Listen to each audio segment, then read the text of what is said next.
he kind of felt like the other teams had like, oh, you're a little too small, or you're a little too this, and a little too that. So Noah's kind of had a chip on his shoulder the whole time, and it shows in his play with how hard he plays and how much he loves the game. He should be playing in the SEC. He has that talent. He's probably an inch shorter than what they would have liked.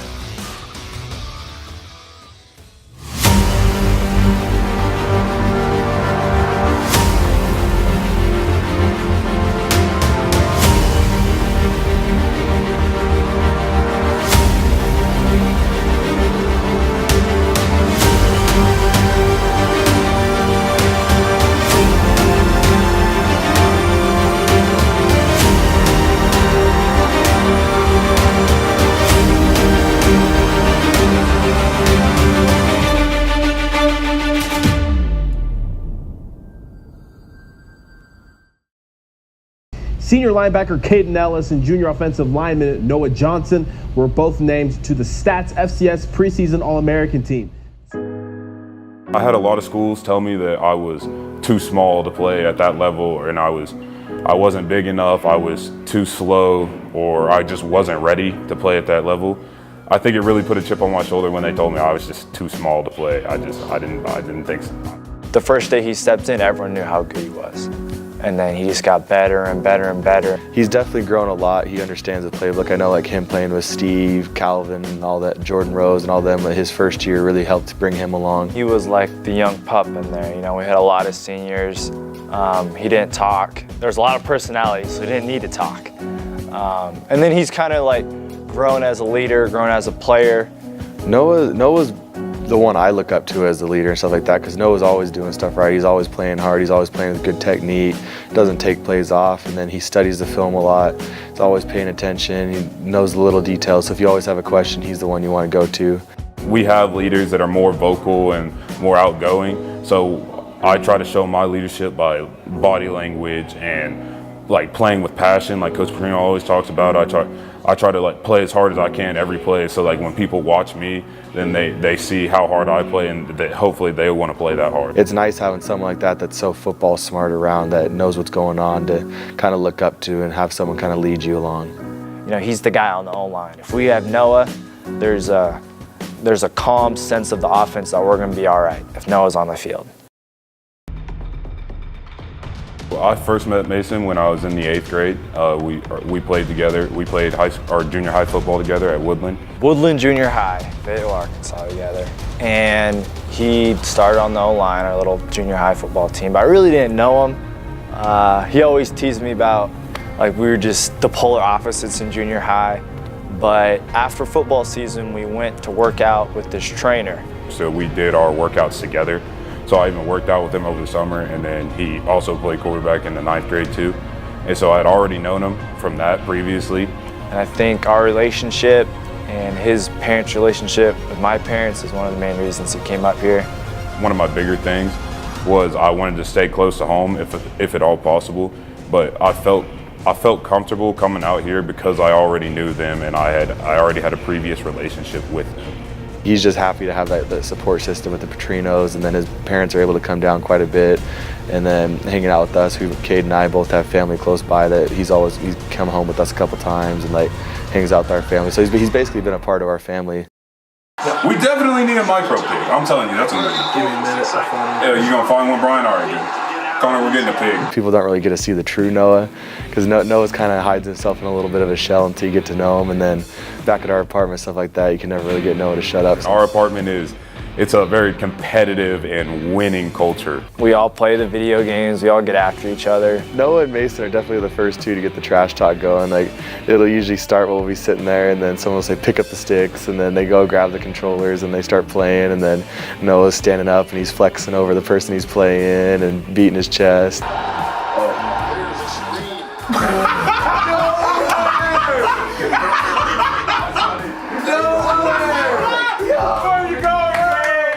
If you're not winning, it's kind of hard to be in there sometimes, because you're getting pressed by everybody. Everybody's making fun of you if you're not winning. So I really enjoy that, because I'm a really competitive person. When you walk into the apartment, there's a whole sheets of who's won a 2K game, who's won a Madden game, and they go all the way down to the floor, and they're about like this big.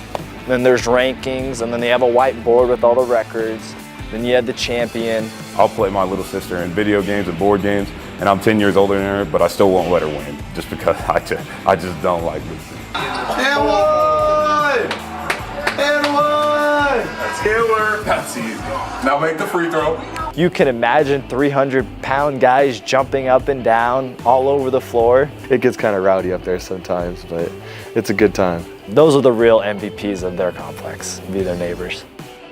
If the opponent we're watching we're gonna play, you know, we'll start just here and there telling tendencies, what they do well, you know, what D-line's playing well. They're all D-line, I'm secondary. And then Cade will come out for a special teams play here and there. But if it's just an NFL game, we just try to enjoy it.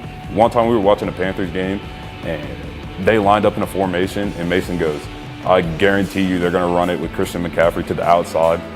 And he got it right. And then he said, all right, now they're gonna throw it to Devin Funchess on like a slant, like down the middle of the field. And then he got that right. He did it like 4 plays in a row. And I mean, it was really impressive, honestly. Mason, I'm pretty sure, watches everything, because Mason will point out like, oh, that coverage shouldn't have worked because they're running this route and the safety messed up here, stuff like that. And so it's fun being around Mason like that, because I've learned a lot of football from Mason, because Mason will point out little things that I've never noticed. And so it's kind of funny, because it kind of shifts of what we're watching, and then Cade randomly interjects like, oh, there's a field goal, let's see how long it is. So Cade, honestly, he's not paying attention much. And then as soon as it becomes 4th down, you know, he calls himself the 4th down quarterback. It's one of the dumbest things I've ever heard. But and so then he'll start tapping everybody, or just start saying, hey, we gotta be quiet. It's 4th down. It's 4th down. There's gonna be a kick. Cade only comes out for special teams plays. Then he's kind of like the soccer guy, and I kind of watch everything. But it's a really interesting apartment to see what we're interested in. Because, you know, Cade will talk about soccer and get shut up immediately by the 2 linemen. Cade, he sits there and he's playing on his phone, and then it'll be 4th down. He's like, all right, there's a kick, everyone be quiet. We gotta watch the kick. And then he'll watch it, and then he likes Pat McAfee quite a bit, and he'll sit there and make the jokes like, oh, that's good for the brand, or nightmare situation.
Having the 2 torn labrums last year is probably one of the toughest performances I've ever seen someone pull on a football field. You know, most guys can't play with one, and he tore them both.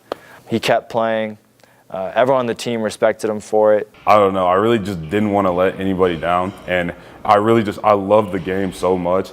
I couldn't think about not playing for a year with the labor. It really, like, when they told me that in the summer, it was really hard for me to grasp not being able to play. When I felt like I could play through it and still play at a good level, then I really wanted to.